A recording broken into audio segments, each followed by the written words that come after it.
You are not alone in the conventional sense. You have people, you have conversations, you have a phone that has not stopped producing notifications since you woke up this morning. You are, by any external measure, connected.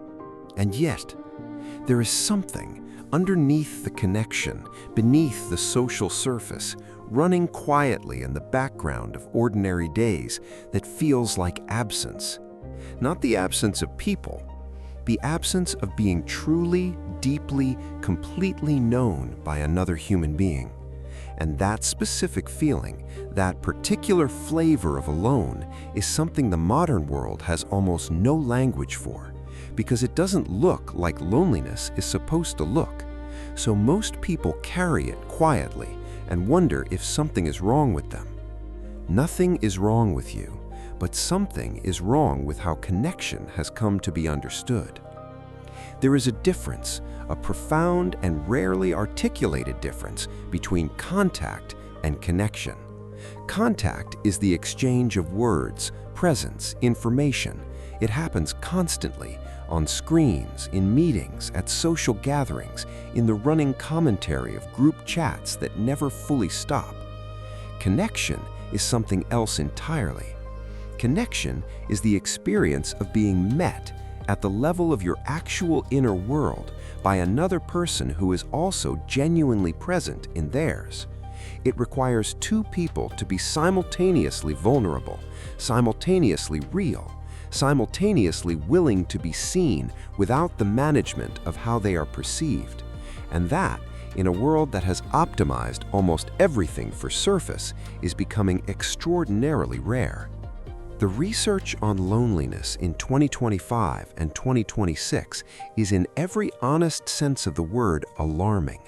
Loneliness is now classified as a global health epidemic. The physical effects are measurable and significant.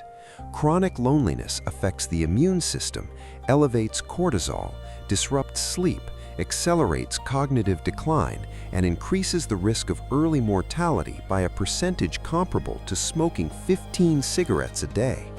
This is not emotional sensitivity. This is biology.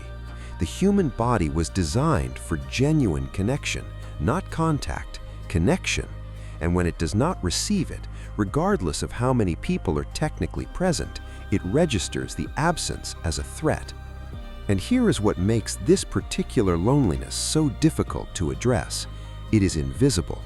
The person experiencing it often looks from every external angle like someone who is doing fine.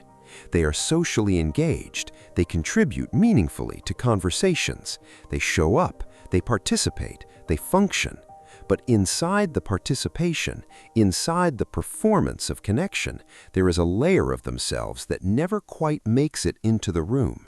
Because genuine self-disclosure, allowing another person to see not the curated version, but the actual one, with its fears and its confusions and its unglamorous truth, carries risk.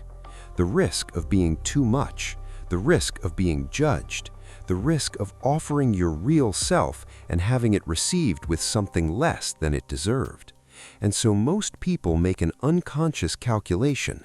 They offer a version of themselves that is close enough to feel like presence, but edited enough to feel safe. And then they wonder, despite being surrounded by people, they still feel alone. They are alone, not because no one is there, but because the part of them that most needs to be met never fully shows up to be met.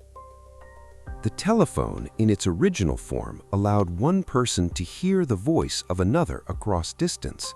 The smartphone allowed one person to broadcast a version of themselves to thousands simultaneously. And in that shift from intimate exchange to managed broadcast, something quietly changed about how people relate. Vulnerability, which requires an audience of one and a depth of trust built over time, became confused with visibility, which requires only a platform and enough courage to post. They are not the same thing, and the substitution of one for the other has created a generation of people who are extraordinarily visible and profoundly unseen. So what does genuine connection actually require? presence. Full, undivided, phone face-down presence that says, you have my full attention, not the part of me that isn't scrolling, all of me. Honesty, the willingness to say something true rather than something pleasing, to let the conversation go somewhere real rather than keeping it on the comfortable surface. Continuity, genuine connection is not built in single moments, it accumulates in shared experience, in being known across time, in the particular intimacy that only comes from someone seeing you in many different seasons of your life. And courage, the decision made repeatedly in the face of risk to show the actual self, not the best self, not the managed self, the one that is real. This will cost you something. Some relationships are not built for this depth. Some environments do not have the capacity. Some people you have called friends have only ever known the version of you that was safe enough to show them. And that is information. It does not mean they are bad people. It means the connection, whatever its value, was operating at the surface. And you, who have been carrying your unlived inner life quietly for a very long time, deserve something deeper than the surface. Subscribe and press the bell icon, because in the next video we go into the science of why you feel what other people feel, why some people carry the emotional weight of everyone in the room without choosing to, why certain individuals leave interactions feeling drained in a way they cannot explain, and what it means to be wired the way you are, not as a burden, but one of the most extraordinary capacities a human being can possess.